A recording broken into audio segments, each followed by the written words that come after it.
Hello, my name is John Svek. Welcome to this All 24 video. Today, Coach Waterman and I are joined by a special guest, Coach Darryl Wheeler, who is the kicking coach at Western University. Thanks for being with us, Coach. Thank you very much. Excited to be here. You guys are doing great things with this All 24. Awesome. Appreciate it. So we're going to go through some concepts of the kicking game. So I'll kind of give you the floor here, Coach, if you want to talk us through some starting points here. Yes, obviously being in the 3-down game, the kicking game is so important. And, being at the university level, I've the opportunity to see the differences between elite teams that have great kicking games and teams that are kind of on the cusp that have some inconsistencies with it. And throughout the game and each week, we look at how many kicking plays there are with kickoffs, field goals, punts.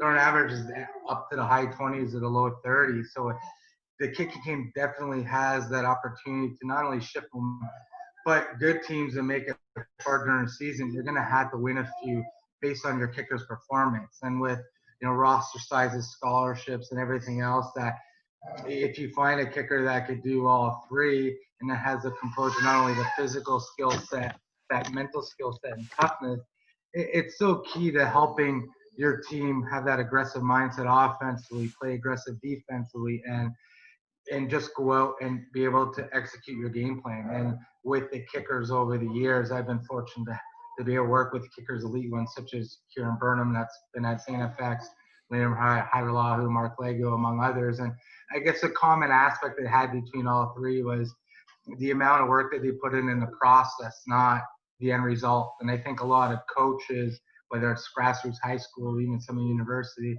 they just care about the numbers, where we kind of think counterintuitively, where how do we get from point A to point B, and how can we make these kickers engage learners so they take it on the field, they can do it, because the coaches can't go out and kick for them. And that starts, from the day to season end to the next season, and it's a 24/7, 365, and game prep is not just about the Saturday, it's about every day leading up. Do they have a structure? Do they have a focus? Are they not necessarily focused on how and the far, but the how and the why? So I think, the good kickers, and you're in a conference where special teams with the elements of weather and the parity is so important, where they can help win you championships. And when good teams play good teams, it really can separate, the winners from the losers. So. And Coach, just a quick question for you, because you make so many great points. And of course, as a head coach, I mean, we know how important it is to have a great kicking game and how much that can affect the game. And when you have one, geez, it really makes a difference. And so can you talk a little bit about the mindset that you want in a kicker? Is that, how do you what do you look for when those types of guys? And the one thing I tell a lot of the guys I train, are you a kicker who plays football or a football player who kicks? Or do you kind of fit in? Are you one of the guys, or in with the weight room with them? Do you work hard? Do you put in that sweat equity? Because it's not just kicking. More reps doesn't equal better reps. You have a structure. You're out there pre-practice. You're out there practice. You're out there during your special teams. But are you making mental notes, because you're not just kicking all practice? And are you paying attention to details? Like with the guys such as Kieran, it's not how the punt looks, it's how the process of the punt. And I make them take ownership, ask them questions to be accountable to, whether it's the footwork, the hands on the drop, the swing, the eyes, the field goals. How does it feel? Not how does it look. We can all see how it looks and we can watch the film, but how does it feel off their foot?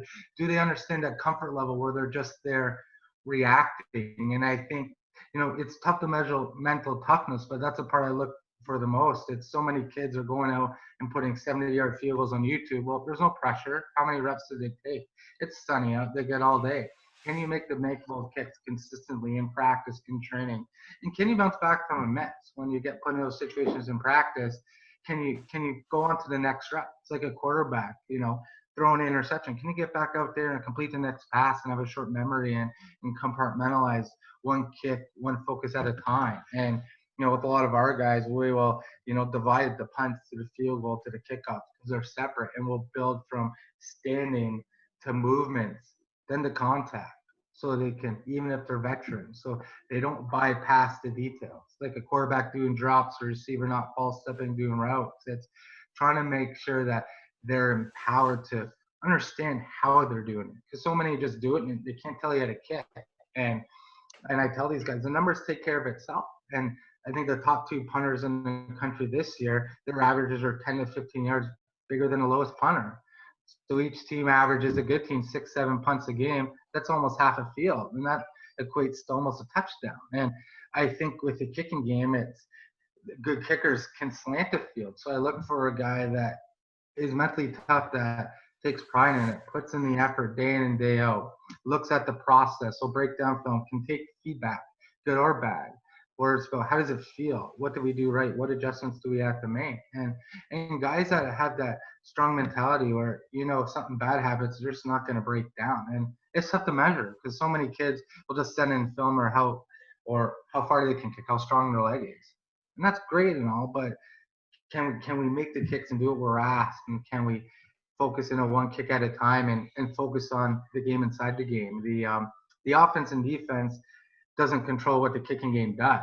And the kickers have to be able to focus on what their job is to do and help the defense play aggressive, help the offense finish drives, help change or flip momentum. And, those are some of the things. It's not just the leg strength or height, how tall, how big, or how fast their leg is. It's those implicit things where we're looking at what is their work ethic, what is their attitude, are they confident, are they hoping not to make a mistake, are they hoping to go out there and show them I'm the right person for the job.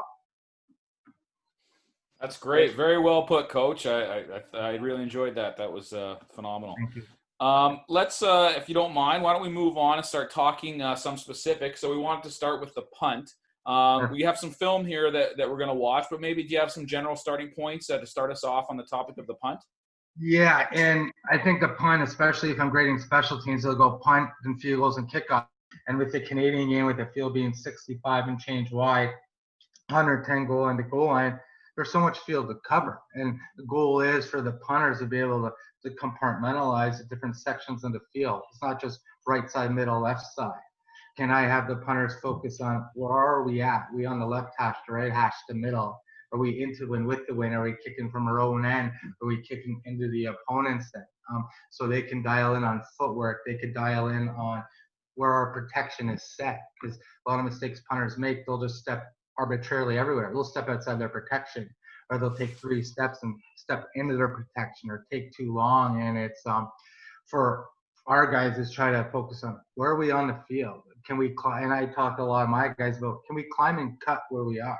Can we get depth? Can we get width so we can make it easier to put the ball into the boundary or cut it over into the field? And a lot of stuff we work on is footwork, the hand, the eyes, the operation. Good punters in this league, whether it's Kieran or other guys, tend to have good hands. It's that operation time. And, in this youth sports and other leagues, the best teams usually have a great punting game. And as the weather gets worse, these guys have to perform better. They have to kick into the win or across when they have to kick. And I always say context is when it's a one possession game or lead changing kicks, how do they perform? And with the punt, that's something that, especially if you're doing special teams, you probably prepare not only at the beginning of the week, but first thing that you do, especially, walk through or have the punters go pregame to do, because they do it so often, and it's those hidden yards that punting's all about.